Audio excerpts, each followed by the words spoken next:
Hi folks, welcome back to Stacey Can. Today I am making Kiwi Preserves, which it's a great thing to preserve because you can find kiwis pretty much year round and you don't need a lot of them. And while I go over all of this, you can follow along with the recipe below and hit like and subscribe down there as well because it does help. So the ingredients that you need are just 4 kiwi fruit. We need to peel them and thinly slice them as well. You could probably use a potato masher and kind of mash them up too, but I do know like the inner core of the kiwi can be kind of hard to smush, so I do think slicing it's going to be a good thing to do as well. You need 3 cups of sugar, 3/4 of a cup of pineapple juice, unsweetened. I spent a lot of money on this, but people will drink it in my household. But it is organic, it's not from concentrate. If you buy a pineapple, you could probably juice that pineapple because again, it's only 3/4 of a cup. I chose to use this. You can get the brand name pineapple juice, but it does have ascorbic acid mixed in with it. Well, they'll say enhanced with vitamin C. Well, that's what that means is ascorbic acid, which is it helps preserve it. It's not terrible, but I'm choosing to make sure I don't use that because I just didn't want to add something else because we're preserving. That's just me. 3/4 of a cup of lime juice. And again, you do need to do bottled for this. This is food preservation purposes, which is probably fine to use ascorbic acid pineapple juice with it because that's a preservative as well. But you do you. You do need to do bottled lime juice because again, when it comes to acidity, the acidity piece is important here because it does help preserve, although so does the 3 cups of sugar.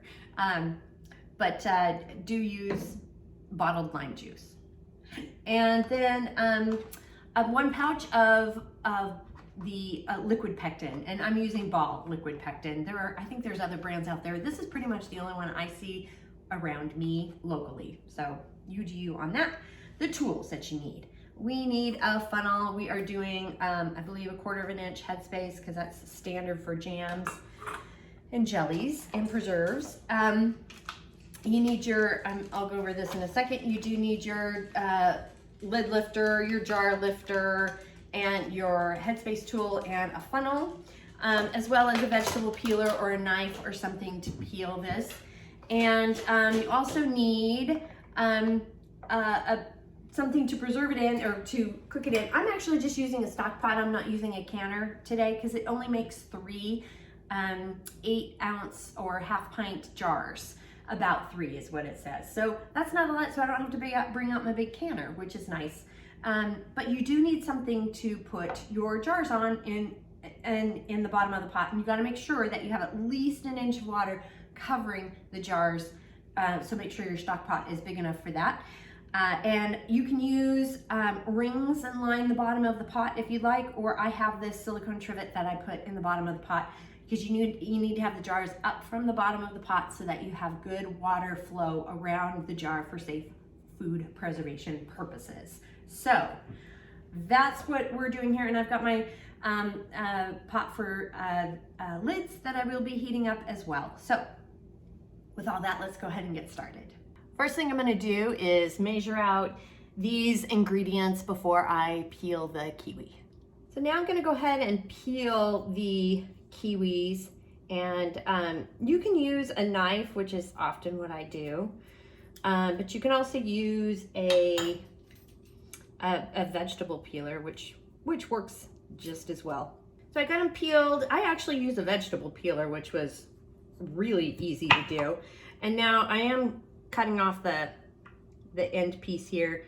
It does have a bit of a core, so you might want to take that out a little bit because it's kind of tough.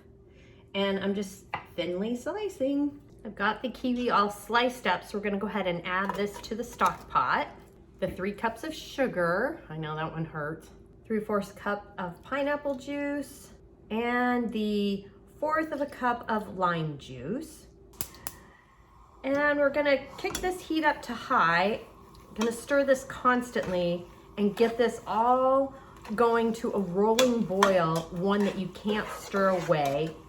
Got a rolling boil that we can't stir away, and I have the liquid pectin here, which I'm going to go ahead and and squeeze out. And we're gonna get this back up to a rolling boil that you can't stir away. And we're gonna boil this hard for 1 minute. So this has been going for 1 minute. I'm gonna go ahead and cut the heat. Now it's at this point where you can skim the foam if you want. I never do because I don't care, but you feel free to do so. And I'm gonna go ahead and take the jar out of the canner. Be careful, and open the lid away from you. It's very hot. And I've got my funnel here that I'm using, and ooh, be careful, this is very hot potato. And we're gonna use our ladle and just pour it in. We're doing a 1/4 of an inch headspace. I am not bubbling, and a lot of people do, but I don't bubble with jam because I think it sets up too fast. That's my opinion there. And that is a 1/4 of an inch. And you see that foam there? The foam will stay. You can leave it there. I leave it there. I don't care. If you skim it off, you can do that. Or when you open it after it's settled, then you can just stir it up and you won't see it. That's what I do. So now I'm going to use a lid water here to clean the rim. Take my lid lifter and gently place it on the jar. Using my ring here, be careful. This is really hot potato, careful. Fingertip tight, that's all you wanna do there. Fingertip tight, don't wrench it in. And then gently lift it up and over and into the canner or your stock pot. I got all the jars in the stock pot here. I have over 1 inch of water covering the jars, and I've set the heat up to high, and when it comes to a rolling boil, we'll set the timer. I got a rolling boil going in the stock pot here, or the canner. There's a little bit, the vent is open a little bit, so I'm gonna close that. And I've set the timer for 10 minutes for my altitude. For more altitude information for your area, you can just check over here to the side or look down below in the show notes. 5-minute timer has gone off, so I'm gonna go ahead and cut the heat here. And very carefully, I'm gonna remove the lid to the stock pot or your canner, whatever you're using. Make sure to lift it away from your face. Check out all that steam. That'll give you a facial you don't want. And we're gonna set another timer for 5 minutes to let the food in the jars settle. That gives the opportunity for those jars to seal better once, it's better than taking them out when they're fully bubbling and boiling over. If you let it settle, then it helps with the sealing process. The 5-minute timer has gone off, so we're gonna go ahead and get the jars out of the stock pot here.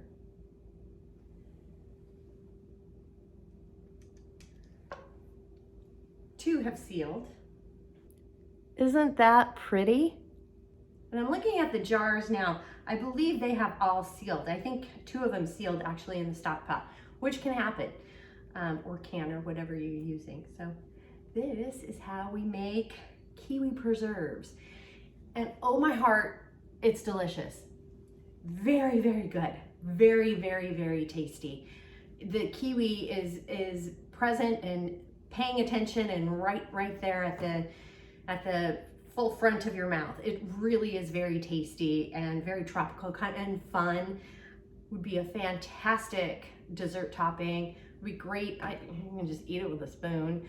You can put it as a filling for a fun filling for a cake, or add it for scones, whatever you choose. Over a fancy cheese, it would be a really great, unique flavoring. Really tasty, very simple to make too. And as you can see, it doesn't make a whole bunch. So, you know, if you don't have a lot of space, you don't need to make 50 jars of it. This clearly makes 3.5 half pints. So that is how we do it. The recipe is down below. And while you're down there, please hit like and subscribe because that does help. And if you have any questions, comments, suggestions, feedback, concerns, by all means, please reach out to me. I'm on Facebook at Stacey Can. You can at me on Instagram and TikTok at Stacey Can. My website is www.staceycancan.com. My email is info@staceycancan.com. And my LinkedIn is at Stacey Can. Thanks so much for joining me today. And until next time, happy canning.